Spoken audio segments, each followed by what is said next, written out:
दोस्तों, स्टापेंट court case का final order copy को बिलासपुर हाई कोर्ट ने जारी कर दिया है। उसी टॉपिक के बारे में हम इस वीडियो के अंदर बात करेंगे। तो दोस्तों, आप स्टापेंट कोर्ट केस के ऑर्डर कॉपी को बिल्कुल कम शब्दों में सटीक तरीके से समझना चाहते हैं तो बने रहे वीडियो के अंत तक। नमस्कार दोस्तों, मैं हूं आपका दोस्त लोकेश साहू और आप देख रहे हैं लोकेश छत्तीसगढ़िया यूट्यूब चैनल। आप सभी साथियों का हमारे इस चैनल पर बहुत बहुत स्वागत है, बहुत बहुत अभिनंदन है। तो दोस्तों, सबसे पहले आपकी जानकारी के लिए बता दूं कि स्टापेंट को जड़ से समाप्त करने के लिए परवेज अली जी और उनके अन्य साथियों की तरफ से बिलासपुर हाईकोर्ट में एक याचिका दायर किया गया था। बाद में इस केस में स्टापेंट से जुड़ी और अन्य याचिकाओं को मर्ज करके इसकी अंतिम सुनवाई 20 फरवरी को हो चुकी थी और इसके अंतिम फैसले को बिलासपुर हाईकोर्ट ने सुरक्षित रख लिया था। और फिर 10 मार्च 2023 को बिलासपुर हाईकोर्ट ने स्टापेंट कोर्ट केस के अंतिम फैसले को सुना दिया, जिसमें कोर्ट ने शासन के पक्ष में फैसला को देते हुए स्टापेंट कोर्ट केस के याचिका को खारिज कर दिया और कल 13 मार्च 2023 को इसका फाइनल ऑर्डर कॉपी को भी जारी कर दिया गया है। हालांकि दोस्तों, मैं चाहता तो कल देर शाम तक, देर रात तक इस पर वीडियो बना सकता था, लेकिन दोस्तों इसको मैंने जानबूझकर नहीं बनाया क्योंकि मैं पहले इसे अच्छे से समझना चाहता था। क्योंकि दोस्तों, जब भी कोई भी याचिका पर, चाहे वो हाई कोर्ट से हो या फिर सुप्रीम कोर्ट से हो, कहीं से भी फाइनल ऑर्डर कॉपी जारी होता है तो उस पर तुरंत वीडियो नहीं बनाना चाहिए, इससे कुछ नुकसान भी हो सकते हैं। दोस्तों, जैसे शिक्षक प्रमोशन से बीते 10 मार्च को एक फाइनल ऑर्डर कॉपी जारी किया गया था, उसमें तकरीबन 98 पेज का भारी भरकम आदेश जारी किया गया था, जिसको अच्छे से अध्ययन करके उसको इस वीडियो में सिर्फ 5 मिनट में ही सरल भाषा में आप लोगों को समझाए थे। दोस्तों, ठीक उसी तर्ज पर स्टापेंट कोर्ट केस से कल 13 मार्च को तकरीबन 29 पेज का एक भारी भरकम आदेश कॉपी जो है वो हाई कोर्ट ने जारी किया है। दोस्तों, अगर इस आदेश कॉपी को कोर्ट के भाषा में एक एक करके विस्तार पूर्वक समझाने लगा, पहली बात तो ये अंग्रेजी में है और इसको हिंदी ट्रांसलेट करके और इसको बारीकी से अगर समझाने लगा तो इस पर तकरीबन 2 से 3 घंटे का समय लगेगा और उतना समय न ही आपके पास है और न ही मेरे पास है। इसलिए दोस्तों, इस आदेश कॉपी को आपको बिल्कुल कम शब्दों में इसका जो मुख्य बातें हैं, इसकी जो सार है, उसे ही आपको समझाने की कोशिश करूंगा। तो देखिए दोस्तों, सबसे पहले आपको इस आदेश कॉपी की मुख्य बातों को बताना चाहता हूं। उसके बाद लास्ट में एक लाइन में सिर्फ बताऊंगा कि बिलासपुर हाईकोर्ट ने स्टापेंट कोर्ट केस का फैसला सरकार के पक्ष में क्यों दिया, या फिर इसको ऐसे भी बोल सकते हैं कि सरकार ने नवनियुक्त कर्मचारियों और शिक्षकों को हाई कोर्ट में कैसे हरा दिया। दोस्तों, सबसे पहले तो इस आदेश कॉपी में कुल 29 पेज है और शुरुआत के 1 से लेकर 12 पेज में सिर्फ याचिकाकर्ताओं की जानकारी को बताया गया है। इसमें मुख्य याचिकाकर्ता परवेज अली जी के अलावा कुल 6 याचिका यानी कि कुल 7 याचिका मर्ज है, जिसमें कई सारे याचिकाकर्ता हैं, उसकी डिटेल्स को इसमें बताया गया है और साथ ही साथ 12वें पेज में सभी वकीलों की जानकारी को भी दी गई है। इसके बाद दोस्तों, पेज नंबर 15 में पॉइंट 5 तक याचिकाकर्ता परवेज अली जी ने किस किस चीज को चैलेंज किया है उसके बारे में इसमें विस्तार पूर्वक बताया गया है। उसके बाद पॉइंट नंबर 7 को देखेंगे तो आपको पता चलेगा कि इसमें कितने सारे याचिकाओं का रेफरेंस दिया गया है, उसके बारे में इसमें विस्तार पूर्वक बताया गया है। इसके बाद शासन के पक्ष को समझने के लिए पॉइंट नंबर 8 को आप पढ़ सकते हैं। इसमें साफ साफ साबित किया गया है कि 15 सितंबर 2020 उसी के आधार पर वित्त निर्देश 21/2020 से 14,580 शिक्षक भर्ती हुई थी और दिनांक 28 जुलाई 2020 को स्टापेंट लाया गया था। यानी कि ये सभी आपस में जुड़े हुए हैं, इसको आप अलग अलग नहीं कर सकते हैं। साथ ही साथ इसमें 309 नियम को भी चैलेंज किया गया है। साथ ही मेडिकल विभाग में दी गई 100% वेतन को भी आधार बनाया गया है और इसके अलावा आर्टिकल 14 और 21 यानी कि समानता का अधिकार, यानी कि समान कार्य के लिए समान वेतन का अधिकार, इस तर्क को भी हाई कोर्ट के समक्ष इसमें रखा गया है।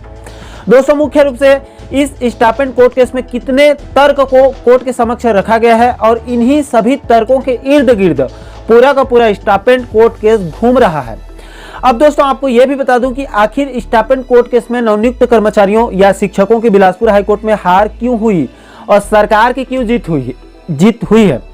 तो दोस्तों, वास्तव में इस स्टापेंट कोर्ट केस के जो फाइनल ऑर्डर कॉपी को 29 पेज का जारी किया गया है, उसका सार सिर्फ और सिर्फ 29 शब्दों में ही निपट जाता है।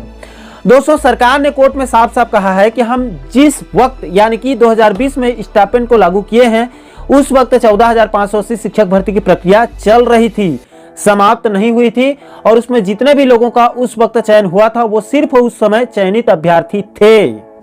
वो उस वक्त शासकीय कर्मचारी नियुक्त नहीं हुए थे, यानी कि उस समय उनकी नियुक्ति नहीं हुई थी, वो सिर्फ चयनित उम्मीदवार थे। इसीलिए दोस्तों सरकार ने कोर्ट को साफ साफ कहा है कि चूंकि भर्ती प्रक्रिया चल रही थी, पूरी नहीं हुई थी, इसलिए हम नियमों में बदलाव कर सकते हैं और हमने स्टाइपेंड को लागू कर दिया। दोस्तों सरकार ने बहुत ही चालाकी से हाईकोर्ट में अपना खेल जो है वो खेल गई और स्टाइपेंड कोर्ट केस को नवनियुक्त कर्मचारियों और शिक्षकों के हाथ से जीत कर ले गई, इसको ऐसे भी बोला जा सकता है। लेकिन दोस्तों इसमें समानता का अधिकार का भी उल्लंघन हुआ है। कैसे, तो इसको भी आप थोड़ा सा आपको इसको समझा देता हूं। तो देखिए दोस्तों, इसमें पीएससी वाले अभ्यर्थियों के द्वारा याचिका भी इसमें दायर किया गया था, जिसको कोर्ट ने राहत भी दिया है कुछ लोगों को। कोर्ट का कहना है कि पीएससी में जिनकी नियुक्ति स्टाइपेंड लागू होने से पहले हो चुकी है उनको 100% वेतन दिया जाएगा, और जिनकी नियुक्ति स्टाइपेंड लागू होने के बाद हुई है उनको स्टाइपेंड के तहत ही वेतन मिलेगा, यानी कि उनकी कटौती किया जाएगा। दोस्तों इसमें कोर्ट ने पीएससी वालों को राहत तो दिया, लेकिन यहाँ पर समानता के अधिकार यानी कि आर्टिकल 14 और 21 का साफ साफ उल्लंघन किया गया है। आप खुद सोचिए कि पीएससी में चयनित सभी अभ्यर्थियों का चयन एक ही भर्ती विज्ञापन से हुआ था, लेकिन उसमें कुछ लोगों को 100% वेतन और कुछ लोगों को स्टाइपेंड दिया जा रहा है। इसीलिए यहाँ पर समानता के अधिकार का उल्लंघन किया गया है, और ये इसीलिए हुआ है क्योंकि नियमों में बहुत सारे लूप हॉल्स होते हैं, जिसका फायदा सरकार ने उठा दिया।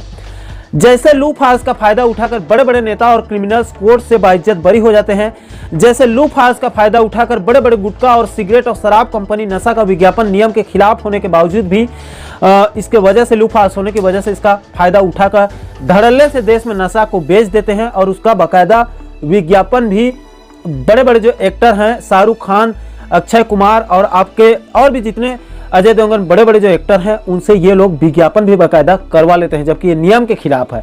लेकिन लूप हॉल्स होने की वजह से ये बड़े बड़े गुटखा कंपनी ये काम को धड़ल्ले से अंजाम दे रहे हैं। इसके अलावा दोस्तों स्वास्थ्य विभाग के डॉक्टर्स को 100% वेतन दिया जा रहा है। तो क्यों दिया जा रहा है? तो इसके जवाब में सरकार ने साफ साफ कोर्ट में कहा कि ये हमारा विशेष अधिकार है। सरकार चाहे तो अपने हिसाब से अपने कर्मचारियों की सैलरी को कम ज्यादा वो कर सकती है। कुल मिलाकर दोस्तों स्टाइपेंड कोर्ट केस में याचिकाकर्ताओं की हार की और सरकार की जीत का एक ही कारण है कि जब स्टाइपेंड लागू किया गया था तब शिक्षक भर्ती और अन्य भर्तियां चालू प्रक्रिया में थी। उस समय अभी के नियुक्त कर्मचारी और शिक्षक सिर्फ चयनित थे, उनकी नियुक्ति नहीं हुई थी। इसलिए सरकार ने बड़ी चालाकी से स्टाइपेंड कोर्ट केस को अपने पक्ष में कर लिया, और इसमें नियमों में लूप हॉल्स का भी जबरदस्त फायदा सरकार ने उठाया है। तो आशा करता हूं दोस्तों कि आप इस वीडियो के माध्यम से स्टाइपेंड कोर्ट केस के इस ऑर्डर कॉपी को बिल्कुल कम शब्दों में सटीक तरीके से अच्छे से आप समझ गए होंगे। इसके अलावा दोस्तों इसी स्टाइपेंड कोर्ट केस को लेकर एक और बड़ी खबर मिल रही है, बड़ा खुलासा हुआ है, जिसको आने वाले वीडियो में नेक्स्ट वीडियो में आप लोगों को विस्तार पूर्वक उसको बताएंगे। दोस्तों इस आदेश कॉपी को हमारे टेलीग्राम चैनल पर अपलोड कर देंगे, आप वहां से डाउनलोड करके बारीकी से आप चाहें तो आप अध्ययन कर सकते हैं।